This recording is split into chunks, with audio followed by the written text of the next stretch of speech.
Hi everybody, this is Mr. Gerhard and we're going to go through a couple examples. I know we've been kind of going through 2.5, but I want to make sure you guys understand what's going on.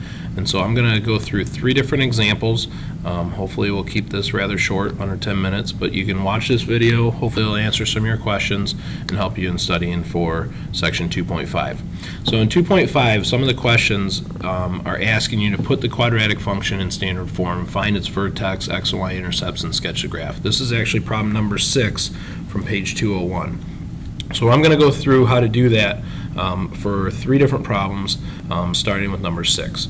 So number 6 says f of x equals x squared plus 8x. Now we're missing a c value, so in this case I'm just going to put in a plus 0, and that's going to help me out. And I'm going to write it out again over here. F of x equals x squared plus 8x plus 0. Now the first step in putting it in the standard form, remember this is new standard form, so we're going to want it to be something like a x minus h squared plus k, where h and k is the vertex. Okay, so I'm going to group my x squared and my x terms. I'm going to put those in parentheses. I'm going to add a blank because I'm going to want to make this a perfect square.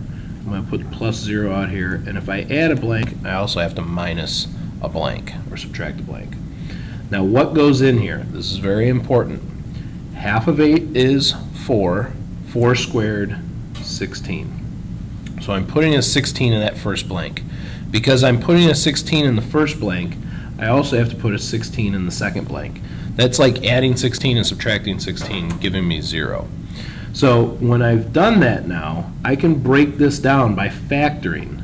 And I could break it down and say x plus 4 and x plus 4, or x plus 4 times x plus 4, because 4 times 4 is 16 and 4 plus 4 is 8.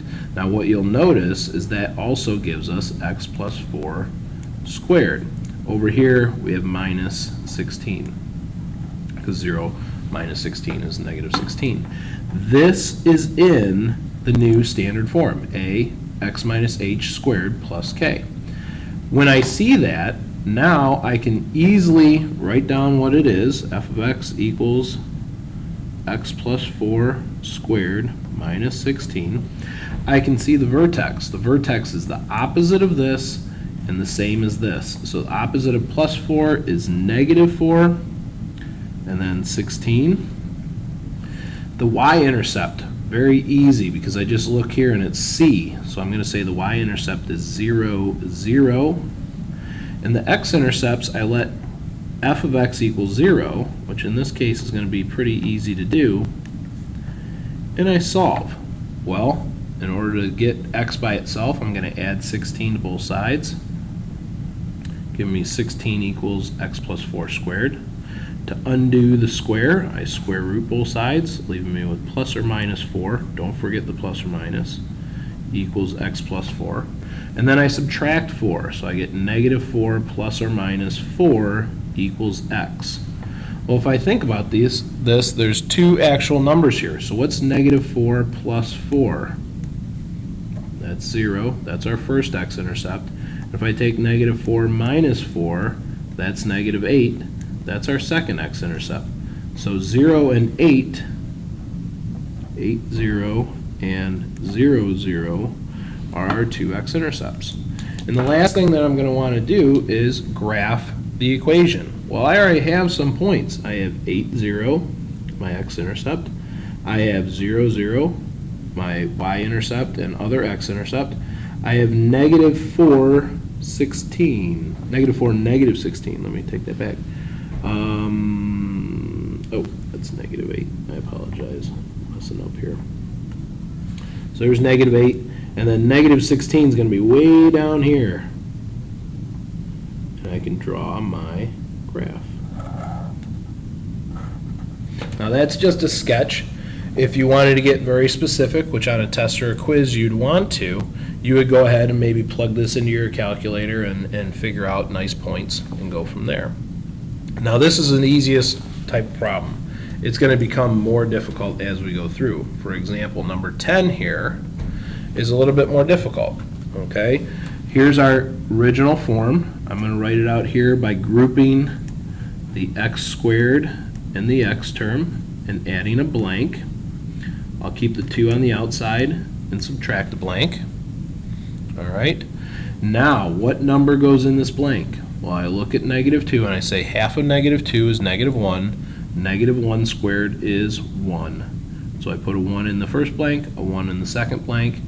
Now, what does this factor to be? Well, it's x minus 1, or x minus 1 squared. This number, if you've done it correctly, is always half of that number. Then I add 2 and -1, and that gives me 1, and this is my form. F of x equals x minus 1 squared plus 1. What's the vertex? Well, opposite of -1 is 1. Same as 1 is 1. What's my y-intercept? Here's my y-intercept, 0, 2. All right. And then to get my final x-intercepts, I'm going to let f of x equal 0. I subtract 1. Now if I square root both sides, is this possible? Nope, not with real numbers. So this is not possible, and so therefore there are no x-intercepts. Now when I come over here to the graph, I'm going to put 1, 1 in as a point. I'm going to put 0, 2 in as a point. And then because I know my general form, or my 7 nice points on the parabola, I can go ahead and plot those points. And there is my graph. Okay? One last example. And this one's a little bit tricky because now there's this negative here. So what we're going to do is we're going to express a quadratic function in standard form, sketch a graph, and find the maximum and minimum value. So what I'm going to do is I'm going to just rewrite it out over here to the side. Negative x squared minus 3x plus 3. And when I group this together,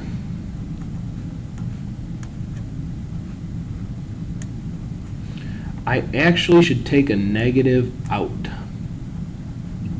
In our examples that we did in class, we took a number out. But here I'm taking a negative out, and when I subtract the blank, I'm going to subtract the blank blank. The reason I'm going to do that is to remind myself that I need to do something with that number. Now this is kind of tricky as well, because what's half of 3? Well, half of 3 is 3 over 2. What's 3 over 2 squared? Well, 3 over 2 squared is 3 squared over 2 squared, which is 9/4. Everybody loves fractions. So there's 9/4.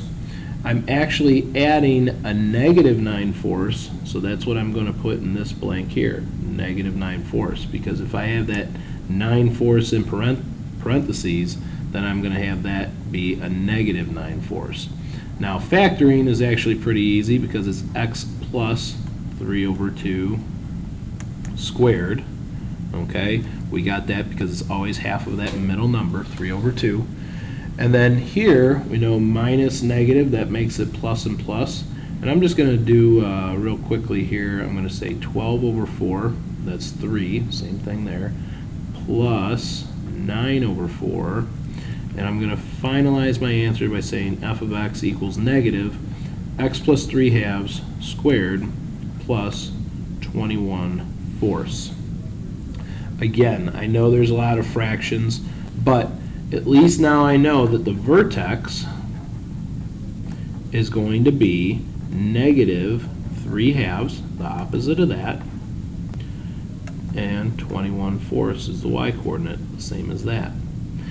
The minimum or maximum value, well, because of this negative, it's going to open down, and so it's going to have a maximum value. We're going to cross out the minimum, and the value is whatever the y value is, so 21/4, or for those of you that like decimals, you can say 5.25, because that is a nice number. If I wanted to, I could graph it. Here's negative 3/2, and then negative, and then positive 5 1/4. There's the vertex. It's going to be the same as we had before, so it's going to look like x squared. I'm not going to get real specific. All right, and there is our parabola. So hopefully this video helps out. I want to give you one last example because I think that will help. This is problem number 26, and you have f of x equals 2x squared plus 8x plus 11.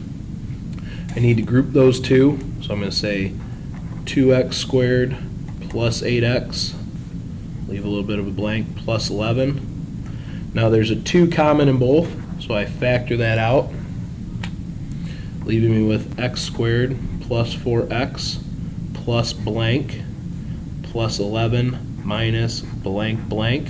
Do that to remind myself. Half 4 is 2. 2 squared is 4.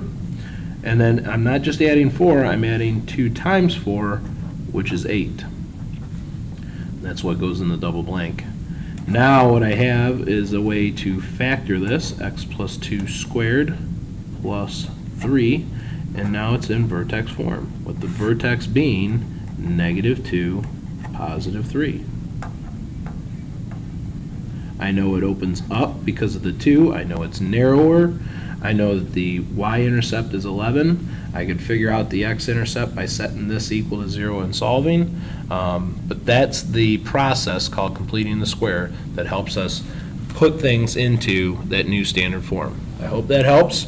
Make sure you do your practice problems, and we'll answer questions tomorrow.